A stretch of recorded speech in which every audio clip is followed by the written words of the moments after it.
Hello everyone, welcome to IS point. आज हम लोग यहाँ पे बात करने वाले हैं राष्ट्रीय राजनीतिक दल के बारे में। और आज का जो टॉपिक है वो बहुत इंपॉर्टेंट रहने वाला है। ठीक है, तो आप में से जितने भी लोग देख रहे हैं पूरा एंड तक देखिएगा ताकि एक भी चीज़ें मिस ना हो। आपको एग्जाम देना है तो भी और नहीं देना तो भी, ठीक है। और ये मैं क्यों कह रही हूँ कि आपको ये देखना है, क्योंकि अभी आप जैसे ही हम आगे बढ़ेंगे तो आपको पता चलेगा कि हाँ, ये रियल में बहुत ही इंटरेस्टेड टॉपिक है और ये जानकारी हमारे लिए काफ़ी इम्पोर्टेंट है। सो अब यहाँ पे हम बात करें, इसमें दो तीन चीज़ें हैं जो कि आप लोग खुद से कर लीजिएगा। यहाँ पे जो लिखा गया है ये है राजनीतिक दलों में जन भागीदारी।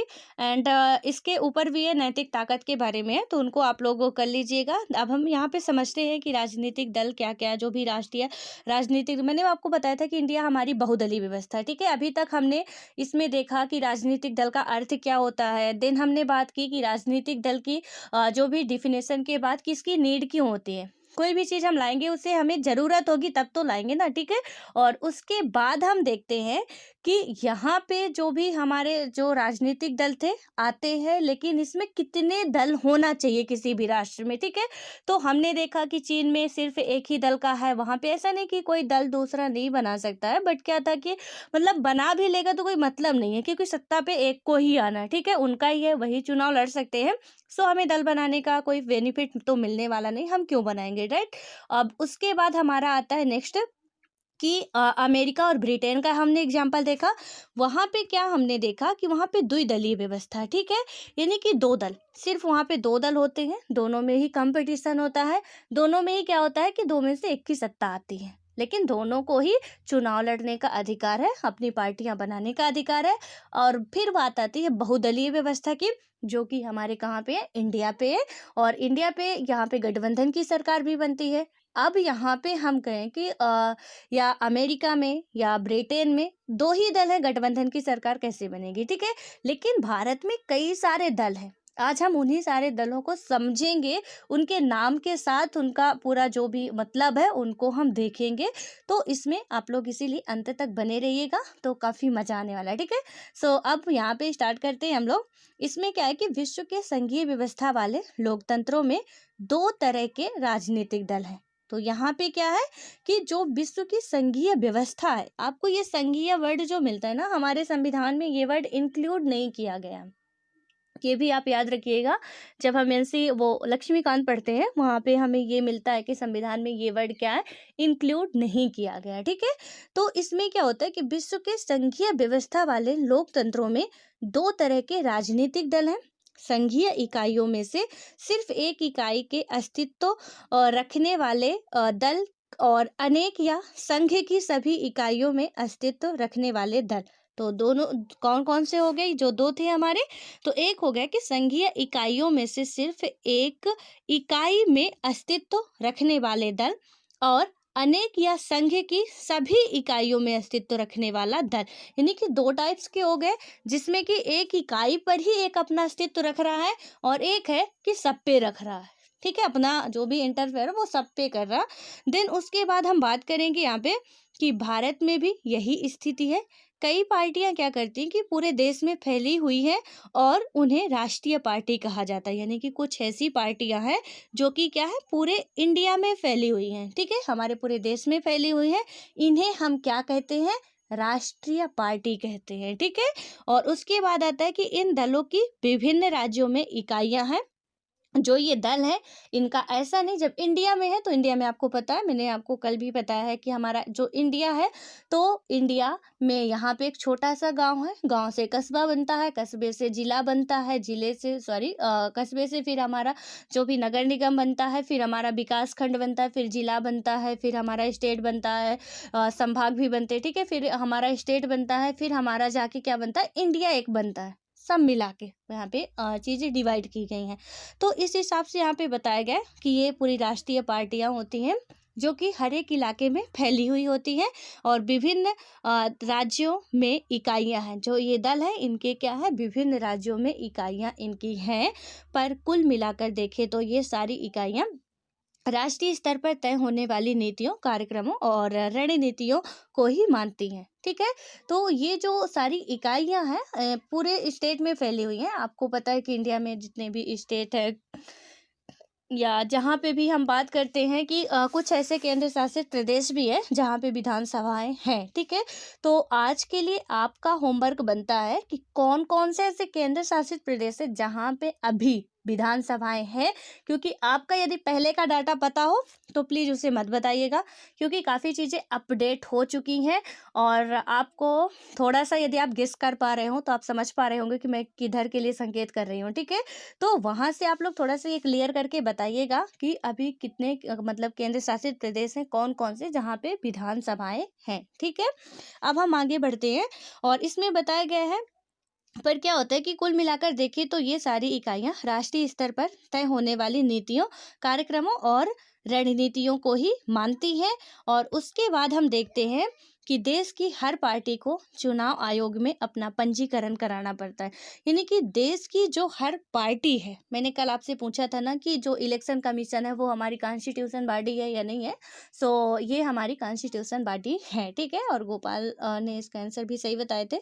तो ये क्या है, हमारी एक कॉन्स्टिट्यूशन बॉडी है जो इलेक्शन कमीशन है। और इसमें क्या बताया गया है कि आयोग में अपना पंजीकरण कराना पड़ता है। यहाँ पे जो चुनाव आयोग है उसमें हमें क्या कराना पड़ता है, जो भी राजनीतिक पार्टियां होती हैं, हमें इन द सेंस जो भी राजनीतिक पार्टियां हैं, ठीक है, उन्हें क्या कराना पड़ेगा, पंजीकरण अपना कराना पड़ता है। आयोग सभी दलों को समान मानता है, पर ये बड़े और स्थापित दलों को कुछ विशेष सुविधाएं देता है। इन्हें अलग चुनाव चिन्ह दिया जाता है जिसका प्रयोग पार्टी का अधिकृत उम्मीदवार ही कर सकता है। इस विशेषाधिकार और कुछ अन्य लाभ पाने वाली पार्टियों को मान्यता प्राप्त दल कहते हैं। यानी कि यहाँ पे जो भी इनको कुछ विशेषाधिकार प्राप्त होते हैं तो इन्हें हम क्या कहते हैं, मान्यता प्राप्त दल कहते हैं।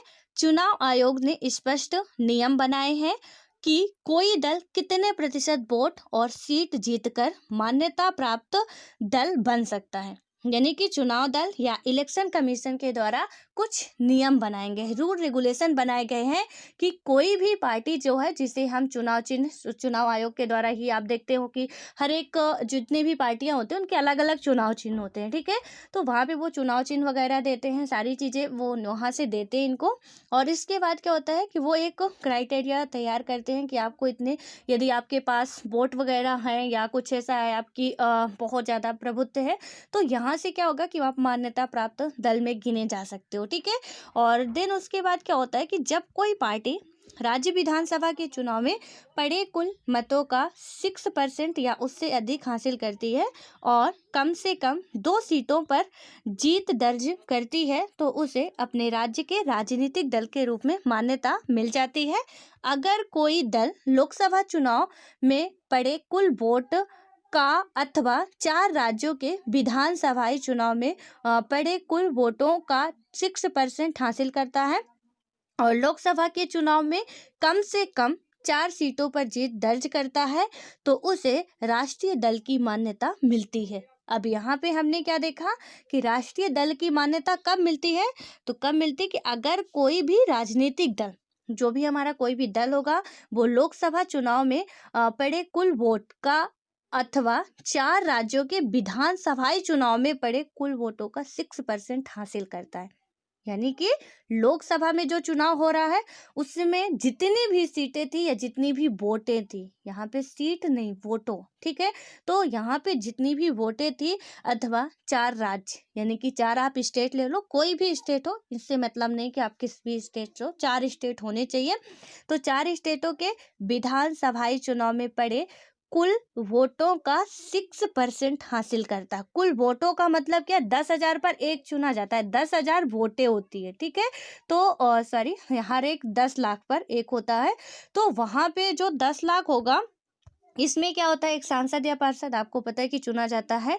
तो ये 10 लाख हमारी जो है वो वोटें हैं। तो यहाँ पे वोट की बात की जा रही, ना कि उम्मीदवार की। इन 10 लाखों में से एक ही उम्मीदवार चुन के आएगा। तो 10 लाख वोट की बात की जा रही है, ठीक है। तो आई होप कि आप समझ पा रहे होंगे जो मैं समझाने की कोशिश कर रही हूँ। देन इसमें आता है कि 6% हासिल कर लेता है और लोकसभा के चुनाव में कम से कम 4 सीटों पर जीत दर्ज करता है। यानी कि जो हमारा लोकसभा का चुनाव होता है उसमें कम से कम 4 सीटें दर्ज करता है, मतलब 4 सीटों पर वो जीत दर्ज करता है, तो उसे राष्ट्रीय दल की मान्यता मिलती है। अब यहाँ पे आपको समझ में आ गया कि राष्ट्रीय दल की मान्यता कब मिलेगी, कि लोकसभा, देन उसके बाद राज्यसभा, राज्य, कुछ ही राज्यों के, यानी कि 4 राज्य, इसमें भी राज्य भी आपको बिल्कुल डिफाइन कर दिया गया कि 4 ही राज्य के इन दोनों के ही मिला के 6% वोटों पा सकते हैं, कुल वोटों का 6%, ठीक है। इतना यदि आप कर लेते हो तो यहाँ पे क्या होगा कि राष्ट्रीय दल की मान्यता आपकी पार्टी को मिल जाएगा। और उसके बाद होता है कि इस वर्गीकरण के हिसाब से 2006 में देश में 6 दल राष्ट्रीय स्तर पर मान्यता प्राप्त थे। आइए इनमें से प्रत्येक के बारे में कुछ महत्वपूर्ण जानकारी लेते हैं, ठीक है। तो इसमें क्या हुआ, 2006 में 6 राष्ट्रीय दल बने थे, क्योंकि राष्ट्रीय दल की जो मतलब उसकी फीचर्स हैं कि ये पूरा होना चाहिए, वो हम पूरा कर रहे हैं। जो भी ये राजनीतिक पार्टियां पूरा कर रही हैं उन्हें ही हम यहाँ पे राष्ट्रीय दल की मान्यता देंगे, ठीक है। तो आप अब क्या करेंगे, ये नहीं समझेंगे कि हर एक पार्टी को राष्ट्रीय दल की मान्यता मिली हुई होती है, बिल्कुल नहीं। कुछ शर्तें हैं, उन शर्तों को यदि कोई पूरा करता है तभी उनको मान्यता मिलेगी। इंडिया में हमने कल पढ़ा था 700 प्लस राजनीतिक दल है। आपको यदि याद हो तो हमने कल ही अभी इसको डिस्कस किया है, और मैंने आपको बोला भी था कि आप थोड़ा सा इसको चेक करके बताइएगा कि कितने हैं, ठीक है। तो अब यहाँ पे हम बात करेंगे कि वो 6 पार्टियां या 6 दल कौन कौन से थे। पहला हमारा आता है भारतीय राष्ट्रीय कांग्रेस। सबसे पहले जो पार्टी बनी थी या जो दल बना था वो भारतीय राष्ट्रीय कांग्रेस है। आपको पता हो यदि तो 1885 इसमें राष्ट्रीय कांग्रेस की स्थापना होती है। यदि मैं गलत नहीं हूं तो डेट यही है इसकी, आप लोग चेक कर लीजिएगा, ठीक है। 1885 जब कांग्रेस की जो कांग्रेस की कमेटी थी उसका गठन होता है, या कांग्रेस अपना एक अलग राजनीतिक दल बनाता है, वो यही टाइम था, ठीक है, यही वर्ष था। यहाँ पे वो लोग क्या करते हैं, अपना एक अलग से, क्योंकि ब्रिटिशर्स यहाँ पे थे, हमें बताया कि ब्रिटिशर्स 19वीं शताब्दी या 20वीं शताब्दी तक हमारे यहीं पे थे, ठीक है।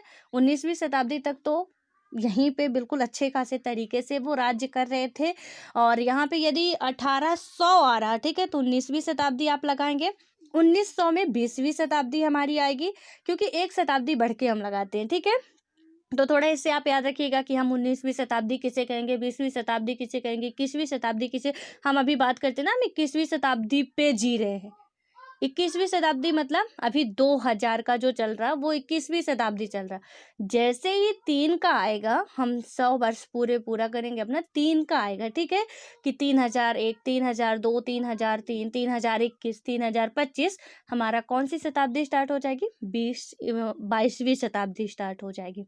अभी हम 21वीं शताब्दी में, ठीक है। तो हम कहते भी हैं कि हम 21वीं शताब्दी के युवा हैं, तो हम ऐसा नहीं करेंगे, हम वैसा ही करेंगे। तो वो हमारा जो भी होता है, हम सब कुछ ऐसे डायलॉग मारते रहते हैं, तो इससे आप लोग थोड़ा सा अवेयर रहिएगा। देन अब हम अपनी पार्टी में आते हैं। तो यहाँ पे मैंने आपको बताया कि कांग्रेस जो पार्टी थी उसका तो बहुत पहले ही गठन हो चुका था, लेकिन इसको मान्यता का मिलती है, अब उसको देखते हैं। यहाँ पे क्या होता है कि इसे आमतौर पर कांग्रेस पार्टी कहा जाता है, और यह दुनिया के सबसे पुराने दलों में से एक है। यानी कि दुनिया के, हमारे इंडिया के तो है ही, दुनिया के भी सबसे पुराने दलों में से एक है। 1885 में गठित इस, यहाँ पे आप इसको लिख लीजिएगा, ठीक है।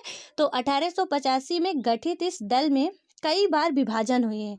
यानी कि कांग्रेस, लिखना क्या है आपको, कि कांग्रेस पार्टी का जो गठन हुआ था, या इंडियन कांग्रेस जो भी हमारी थी, उसका गठन हुआ था, कब हुआ था, 1885 को हुआ था। हिस्ट्री में आप लोग बहुत अच्छे तरीके से ये चीज़ें पढ़े होंगे, ठीक है।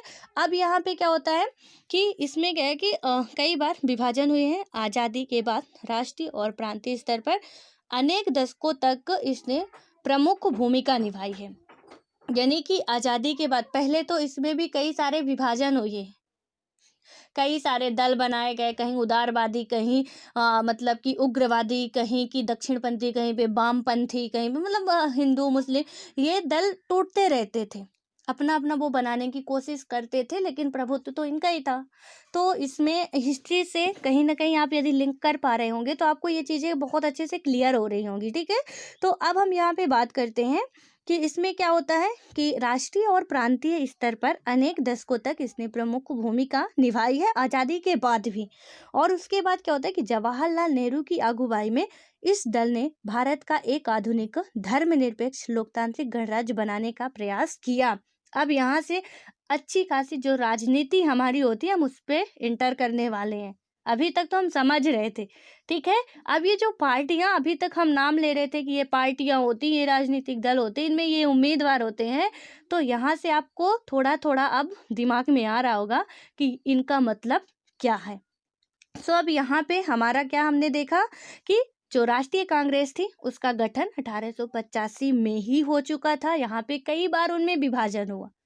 आपको पता है कि कभी हिंदू मुस्लिम का, मुस्लिम ने अपना अलग से लीग बना लिया, हिंदू ने अपना, इसमें तो कांग्रेस में शामिल थे ही, तो यहाँ पे भी हुआ, सांप्रदायिक दंगे हुए, उसमें से भी विभाजन की स्थितियां बनी। और 1905 में बंगाल विभाजन होता है। तो कहीं ना कहीं काफ़ी ज़्यादा इसमें उतार चढ़ाव आए, कोई काम आसानी से नहीं होता। सो सिंपल है कि ये भी आसानी से हमारा नहीं आया। और आज़ादी के बाद भी हमने मतलब कांग्रेस की जब जो भूमिका थी वो बहुत ज़्यादा थी। अभी हम आगे देखेंगे कि बहुत समय बाद कौन दूसरी राजनीतिक पार्टियां सत्ता में आई या इनका कुछ वर्चस्व बना या कि पब्लिकली ये हो पाई है, ठीक है? नहीं तो ज़्यादा टाइम तक ये यही कांग्रेस पार्टी ही थी। अब इसमें क्या होता है कि जवाहरलाल नेहरू, आपको पता है कि जवाहरलाल नेहरू हमारे देश के पहले प्रधानमंत्री जी थे, ठीक है? और इन्होंने क्या किया कि जवाहरलाल नेहरू की अगुवाई में इस दल ने भारत को एक आधुनिक धर्मनिरपेक्ष लोकतांत्रिक गणराज्य बनाने का प्रयास किया। यानी कि धर्मनिरपेक्ष लोकतांत्रिक गणराज्य बनाने का प्रयास किया गया 1971 तक लगातार। और फिर 1980 से 1989 तक इसने देश पर शासन किया। देश पर शासन करते हैं ये लोग। और 1989 के बाद से इस दल के जन समर्थन में कमी आई, पर अभी यह पूरे देश और समाज के सभी वर्गों में अपना आधार बनाए हुए है। अपने वैचारिक रुझान में मध्यम मार्गी, ना वामपंथी ना दक्षिणपंथी, ना मतलब कि इसमें मध्यम मार्गी का है कि ना तो वामपंथी और ना ही दक्षिणपंथी, आप बीच के हो कि ना तो हम बहुत ज़्यादा हाई फाई कर रहे हैं, ना तो हम बहुत ज़्यादा, कि दक्षिणपंथी का मतलब है आपका पुराने पे चले जाओ, ठीक है? यानी कि वेदों की ओर लौटो। ये किसका नारा है आप लोगों को बताना है कि ये एक है ना, किसी के द्वारा कहा गया था, किसी महान विचारक हैं, तो उनके द्वारा कहा गया था कि वेदों की ओर लौटो। और ये प्लीज बताइएगा आप लोग किसका है, ठीक है? और उसके बाद क्या होता है वामपंथी। वामपंथी का मतलब क्या होता है हमारा, कि जो पूरा आधुनिक बात करता हो पूरे तरीके से, कि बस हम जैसे अभी हम लोग कहते हैं ना, हम 21वीं सदी के युवा हैं, हम ये नहीं मानते, वो नहीं मानते, फलाना ढिमका जो भी है दुनिया भर का। तो इसी तरह इसमें हो रहा है कि जो दक्षिण दोनों का ही बिल्कुल, ऐसे तो हो ही नहीं सकता कि दोनों ऐसे हो। दोनों एक ईर घाट जा रहा है, एक बीर घाट जा रहा है, ठीक है? एक इधर जा रहा है, एक उधर जा रहा है। दक्षिणपंथी कह रहा कि पहले जो भी था उसे आप करो, वामपंथी कह रहा जो आज है आज को जियो, कल क्या होगा हम देख लेंगे। लेकिन हम क्या थे, मध्यम मार्गी थे, ना तो दक्षिणपंथी थे ना तो वामपंथी थे। यहाँ पे कई सारे ये थे, उग्रवादी भी थे और नरम दल के भी थे। आप हिस्ट्री, मैंने बताया ना कि आप हिस्ट्री पढ़े होंगे तो सारी चीज़ें आपको यहाँ से क्लियर हो रही होंगी। ऐसा नहीं होता कि हम पॉलिटी पढ़ रहे हैं तो सिर्फ पॉलिटी में सिर्फ राजनीति ही होती है, एक दूसरे से इसमें जियोग्राफी भी कहीं ना कहीं अटैच्ड होती है, इसमें हिस्ट्री भी होती है, इकोनॉमिकल पार्ट भी यहाँ पे आता है, सारी चीज़ें आती है, हर एक सब्जेक्ट एक दूसरे से लिंक होती हैं, ठीक है? तो इसमें क्या हुआ, हमने देखा कि यहाँ पे कांग्रेस का मेन रूप से जो प्रभुत्व था, ये सन आप याद रखिएगा 1885 में तो राष्ट्रीय कांग्रेस बनता है। लेकिन यहाँ पे जो ये चुनाव वगैरह होते हैं तो कब तक ये रहती, 1971 तक लगातार। यानी कि 1971 तक, 1950 या 51 में जो हमारा चुनाव होता है, 1950 में संविधान लागू होता है और पहला चुनाव 1951 में होता है। ठीक है।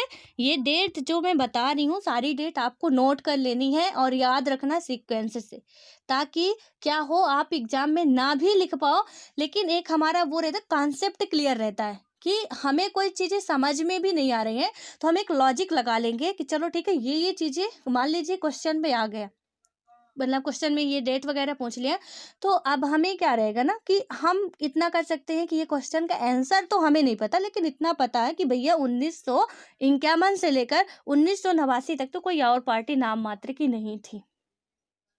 तो उस बीच में तो हम बिल्कुल भी ऑप्शन सही नहीं कर सकते हैं, क्योंकि हमें पता है कि 1951 से लेकर 1989 तक के यहाँ कोई नामो निशान नहीं था किसी का भी।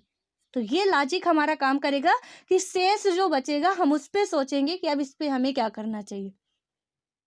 जब कुछ क्वेश्चंस रह जाते हैं तो कहीं ना कहीं ये तुक्के वाले हमारे काम आते हैं, लेकिन तुक्का भी कैसा कि गलत भी ना, थोड़ा गेस करके। तो गेस ऐसे ही होता है कि हमारा कंसेप्ट पहले क्लियर होना चाहिए। इसमें क्या है हमारा कि यहाँ तक पूरा 1951 से ये 1971 तक लगातार रहती बिना किसी रोक टोक के। उसके बाद 1980 से 1989 तक इसने क्या किया कि देश में शासन किया, और 1989 के बाद इस दल का जन समर्थन में कमी आई, लेकिन अभी सत्ता से गया नहीं है, कमी आई है। इसमें बताया जाए कि 1989 से इसमें कमी आ रही है जन समर्थन में। क्योंकि क्या होता है ना कि जब ज़्यादा दिन तक कोई चीज़ें रहता जाती हैं तो कहीं ना कहीं जो होता है ना, अति सबके लिए खतरनाक होता है। हमें कोई भी यदि काम कर रहे हैं, कोई भी चीज़ है, अधिक खाना खाना, अधिक बोलना, अधिक चलना, अधिक बैठना, अधिक सोना, अधिक रोना, अधिक पढ़ना, सब कुछ ये हमारे लिए क्या होता है, हम यदि लिमिट क्रॉस कर रहे हैं किसी भी चीज़ की, चाहे कोई भी वो हो, सोना, उठना, बैठना, रोना, गाना, किसी की भी यदि हमने लिमिट क्रॉस की ना, तो वो विनाश की ओर हमें ले जाएगा। हमने अधिक खा लिया, हमारा पेट खराब हो गया, हम बीमार हो गए, 4 दिन खाना ही नहीं खाए। वो अधिक जो था ना वो जो भी था हमारा गया, लेकिन 4 दिन और भी हम भूखे मरे। हमने अधिक पढ़ लिया, हमारा माइंड ही डिस्टर्ब हो गया। धीरे धीरे पढ़ते, थोड़ा थोड़ा पढ़ते, अच्छे से पढ़ते और हमारा काम हो जाता।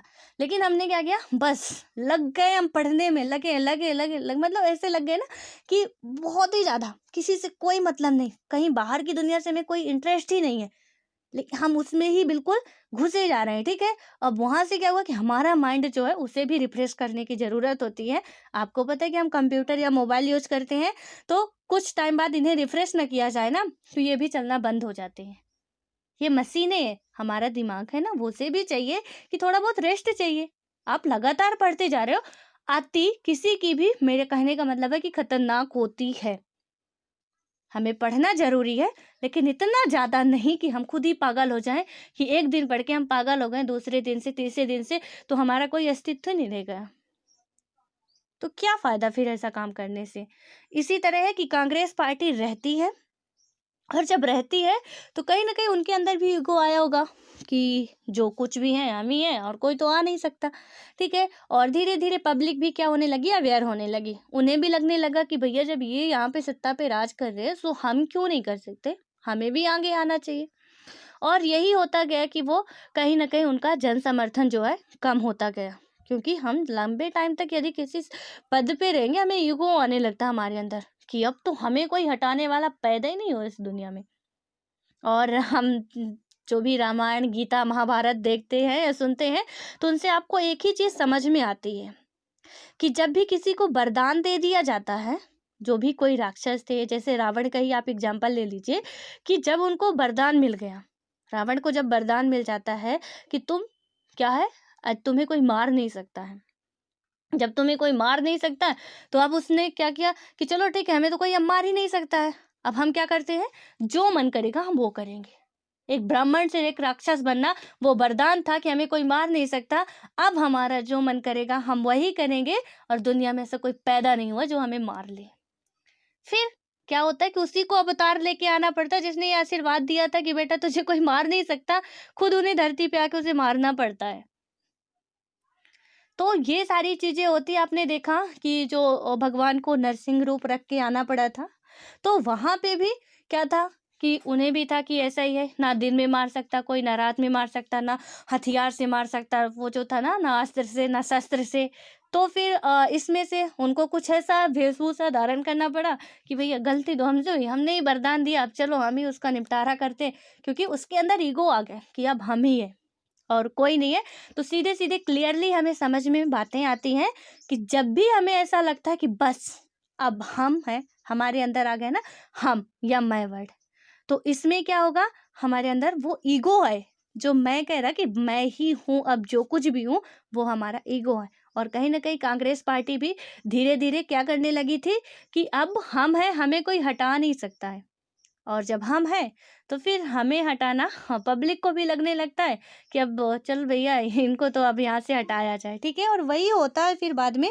इसमें क्या बात की गई है, इसमें है कि अपने वैचारिक रुझान में मध्यम मार्गी इस दल ने धर्मनिरपेक्षता और कमजोर वर्गों तथा अल्पसंख्यक समुदायों के हितों को अपना मुख्य एजेंडा बनाया। यह दल नई आर्थिक नीतियों का समर्थक है और इस बात को लेकर भी सचेत है कि इन पार्टियों का गरीब और कमजोर वर्गों पर बुरा असर ना पड़े। 2004 में हुए लोकसभा चुनाव में 145 सीटें जीतकर भारतीय राष्ट्रीय कांग्रेस सबसे बड़े दल के रूप में उभरी। यानी कि भारतीय राष्ट्रीय कांग्रेस 2004 में क्या करती, 145 सीटें। जैसे अभी बीजेपी बिल्कुल हर जगह पे छाई हुई है, एक टाइम था कि किसी का नामो निशान नहीं था, सिर्फ और सिर्फ कांग्रेस थी और वो हर जगह पे थी। यहाँ पे कहीं ना कहीं राज आज कमजोर है। पहले क्या था ना कि राज्यों पे भी कांग्रेस था, सेंटर पे भी कांग्रेस था, किसी को था ही नहीं ना कि हमारे दूसरा भी कोई प्रतिद्वंदी आने वाला है। कहीं न कहीं थोड़ा दूरदर्शी तो थे पर थोड़ा कम देख पाए, ठीक है? कि उन्हें लगा कि कोई प्रतिद्वंदी तो आने वाला नहीं, सब अपना ही है, क्या अधिकार माँगना, क्या कुछ करना। और यही है कि आज हमारा स्टेट कहीं न कहीं सेंटर के उसमें चलता है, ठीक है? और उसमें क्या होता है कि 145 सीटें जीतकर भारतीय राष्ट्रीय कांग्रेस सबसे बड़े दल के रूप में उभरती है। अभी केंद्र में शासन करने वाले संयुक्त प्रगतिशील गठबंधन का नेतृत्व यही दल कर रही है। यानी कि केंद्र में जो भी अभी चल रहा है, तो गठबंधन का नेतृत्व कौन सी दल कर रही है, यही दल कर रही है। और उसके बाद जबकि ये बुक है तब की बात की जा रही है, अभी की नहीं, ठीक है? देन उसके बाद हमारी आती है भारतीय जनता पार्टी। और इन दोनों में आपने नोटिस किया होगा सिंबल बना हुआ, ये जो बना हुआ है यहाँ, इसका भी होगा, कांग्रेस का भी होगा, ये पंजा, हाथ का पंजा।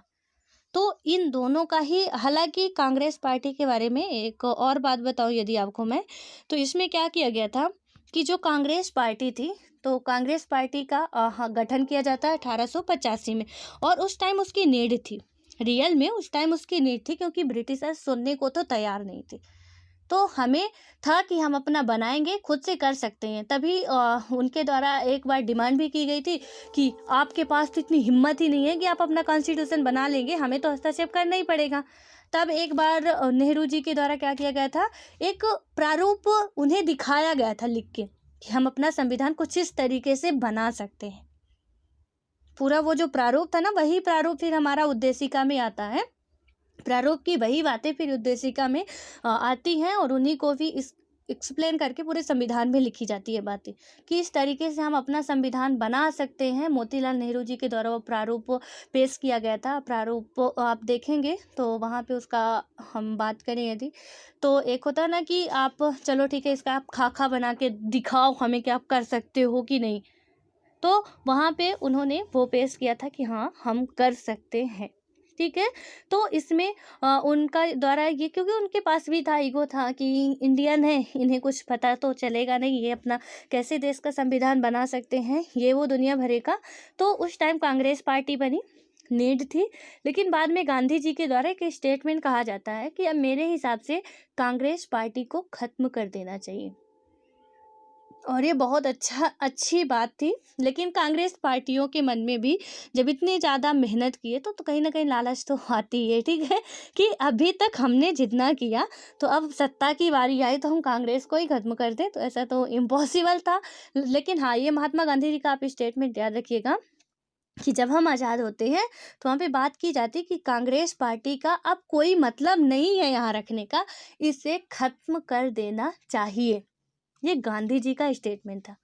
लेकिन फिर इसे नेहरू जी नहीं मानते और भी लीडर अन्य जो थे नहीं मानते, क्योंकि नेहरू जी को प्रधानमंत्री का पद मिला था और जब प्रधानमंत्री के पद पे कोई हो तो वो नहीं छोड़ना चाहेगा, और जब नहीं छोड़ना चाहेगा तो कांग्रेस पार्टी बनी रही और आज भी बनी हुई है। तो ये थोड़ा सा गांधी जी का स्टेटमेंट आप याद रखिएगा। देन उसके बाद आता है हमारा बीजेपी पार्टी या भाजपा पार्टी जिसे हम कहते हैं। तो इसके बारे में यदि बात करें हम, इसका सिंबल क्या होता है, सबसे पहले आप जान लीजिए, कमल होता है। कांग्रेस का हमारा पंजा है, इसका कमल है। भारतीय जनता पार्टी का, जिसे हम बीजेपी भी कहते हैं। और उसके बाद क्या होता है इसमें, पुराने भारतीय जनसंघ को पुनर्जीवित करके 1980 में यह पार्टी बनती है। 1900 हमने देखा ना कि मैंने आपको बताया था ना कि आप बस थोड़ा थोड़ा इसका लॉजिक लगाइए कि 1971 से 1980 तक बिल्कुल धनाधन वो चल रही है। 1980 से 1989 तक कहीं चल तो रही है, लेकिन कहीं ना कहीं जन समर्थन कम होता जा रहा है। तो अब जब जन समर्थन कम होता जा रहा का मतलब क्या है कि दूसरी पार्टियां अस्तित्व में आने लगी हैं। अदरवाइज जन समर्थन कम क्यों होता? यदि जन समर्थन कम नहीं होता तो पब्लिक ही तो पार्टी बना रही है। हम आपसे सेटिस्फाई नहीं है। सपोज आपका यहाँ पे सेंटर पे जो है सत्ता है, ठीक है, कि आप कांग्रेस पार्टी को आपकी सत्ता है। मैं क्या हूँ, एक आम पब्लिक हूँ, लेकिन मैं क्या हूँ कि एक समुदाय की लीडर हूँ। हमें आपकी जो भी आपके द्वारा किए जा रहे काम हमें पसंद नहीं आ रहे। हमें अधिकार है कि हमने बात देख चुके हैं कि हमारे संविधान में ये चीज़, क्योंकि संविधान बन चुका था, ठीक है, और कहीं ना कहीं बन रहा था 1980 तक, तो संविधान पूरी तरीके से बन के 1950 में ही वो लागू हो चुका था। तो हमें ये तो चीज़ें पता थी कि हम अपना राजनीतिक दल बनाना चाहे तो बना सकते बिना किसी रोक टोक के। तो जब हमने देखा कि हम आप जो कर रहे हो हमें वो पसंद नहीं है, हम एक कम्युनिटी के लीडर हैं, और यदि हम चाह ले तो हम दूसरी भी कम्युनिटी इसमें ऐड कर सकते हैं, और यदि चाह ले तो तीसरी भी आ सकती है, और इस तरीके से एक हम भी अपना दल बना सकते हैं। जब मेरे मन में आया, मैंने अपने जो भी लीडर, जो भी मैं अब वहाँ की लीडर हूँ, ठीक है, मैंने अपने जो भी कम्युनिटी वाले थे उनसे बात की, उन्हें भी लगा कि बिल्कुल सही है, यहाँ पे कुछ ऐसा हो रहा है, हमें बना लेनी चाहिए। फिर हमने आगे बढ़े तो और भी हमारे साथ आ रहे, वो भी क्योंकि आपसे अब सेटिस्फाई नहीं है, क्योंकि आप में अब ईगो आ चुका है, क्योंकि आप बहुत दिन से यहाँ पे रह रहे हो। तो अब हम क्या करेंगे कि उन्हें भी ईगो का मतलब है कि कई सारी खामियां कि जो पब्लिक को चाहिए रियल में, उनकी डिमांड आप नहीं पूरी कर पा रहे हो, तो वो दूसरा लीडर चुनेंगे ही। लेकिन अब उनको रास्ता नहीं मिल रहा, मैंने रास्ता दिखाया उन्हें कि यदि आप हमारे सपोर्ट पे आते हो तो हम आपके लिए ऐसा ऐसा करेंगे, जो ये नहीं कर रहे हैं वो हम करेंगे। उन्हें लगेगा कि चलो अब इनके मत्थे तो कुछ होगा नहीं, अब मैं इन्हें चुनते हैं, ठीक है। वो हमारे पास आएंगे आपको छोड़ के, कहीं ना कहीं जन समर्थन क्या होगा, आपका जो है वो टूटने लगेगा और मेरा बढ़ने लगेगा, और धीरे धीरे हम क्या होंगे, अपना एक दल बनाने लगेंगे। और यही हुआ कि कांग्रेस का जन समर्थन घटने लगा और बीजेपी का या भारतीय जनता पार्टी का जो था वो सामने आने लगा। और यहाँ पे 1980 में ये पार्टी बनती है। अपने नोट्स में इस डेट को आप याद कर लीजिए। कांग्रेस का गठन कब होता है? 1885 में होता है, सबसे पुरानी है। लेकिन जो बीजेपी है या भारतीय जनता पार्टी है जो आज भी सत्ता में है, वो कब आती है? 1980 में। अब 1980 का जो फंडा है आपको समझ में आ रहा होगा। देन अब हम यहाँ पे बात करते हैं कि भारत की प्राचीन संस्कृति और मूल्यों से प्रेरणा लेकर मजबूत और आधुनिक भारत बनाने का लक्ष्य भारतीय राष्ट्रवाद और राजनीति की इसकी अवधारणा में सांस्कृतिक राष्ट्रवाद या हिंदुत्व एक प्रमुख तत्व है। पार्टी जम्मू और कश्मीर को क्षेत्रीय और राजनीतिक स्तर पर विशेष दर्जा देने के खिलाफ है। यानी कि जो ये बीजेपी पार्टी है वो क्या कहती है कि जम्मू कश्मीर को जो आपने विशेष दर्जा दिया हुआ है आर्टिकल 370 के तहत, उसे वो कहीं ना कहीं उसके विरुद्ध है। और वही नतीजा है कि आज एनडीए की सरकार ने क्या किया है कि आर्टिकल 370 को खत्म कर दिया है। और ये आज से खिलाफ नहीं थे, ये पहले से ही थे। ये कोई आज का नहीं कि मोदी जी आके खत्म कर दिए हैं। आज का ये विवाद नहीं था, ये पहले का ही था कि आपको ऐसा नहीं करना चाहिए था। ठीक है। देन उसके बाद अब क्या आता है यहाँ पे, ये देश में रहने वाले सभी धर्म के लोगों के लिए समान नागरिक संहिता बनाने और धर्मांतरण पर रोक लगाने के पक्ष में है। 1990 के दशक में इसके समर्थन का आधार काफी व्यापक हुआ। और क्या हुआ था कि पहले देश के उत्तरी और पश्चिमी तथा शहरी इलाकों तक ही इसमें सिमटी रहने वाली, यहाँ पे मैंने बताया ना कि अब मैं एक समुदाय से दूसरे समुदाय में बढ़ने लगी हूँ। मान लीजिए कि मैं एक बीजेपी की सदस्य हूँ, एक समुदाय से दूसरे समुदाय में बढ़ने लगे, तो 1980 में तो हमने अपनी पार्टी बनाई और धीरे धीरे 1990 तक में हम बहुत ज़्यादा प्रभावशाली होने लगे। और उसके बाद फिर क्या होता है कि इस पार्टी ने इस दशक में दक्षिण पूर्व, पूर्वोत्तर तथा देश के ग्रामीण इलाकों में अपना आधार बनाया। राष्ट्रीय जनतांत्रिक गठबंधन के नेता की हैसियत से यह पार्टी 1998 में सत्ता में आई। गठबंधन में कई प्रांतीय और क्षेत्रीय दल शामिल थे। 2004 के लोकसभा चुनाव में यह पार्टी पराजित हुई और अभी लोकसभा में मुख्य विपक्षी दल है। यानी कि 2004 में हमने देखा कि जो कांग्रेस थी वो 145 समथिंग 145 से ही वहाँ पे क्या होती है, बहुत ही प्रचंड बहुमत से ये क्या आती है 145 सीटों के साथ। 2004 की ही डेट है, ठीक है यहाँ पे। तो प्रचंड बहुमत के साथ ये सत्ता पे आती है। यानी कि कांग्रेस पार्टी जो थी वो क्या करती है, सॉरी जो बीजेपी पार्टी थी वो यहाँ पे हार जाती है, यहाँ पे वो सत्ता पे नहीं आ पाती है। लेकिन कहीं ना कहीं उसका वर्चस्व जो था वो काफ़ी ज़्यादा बढ़ चुका था। देन अब उसके बाद आती है बहुजन समाज पार्टी, जिसका चुनाव चिन्ह हाथी है। इसके बारे में हम लोग कल डिस्कस करेंगे।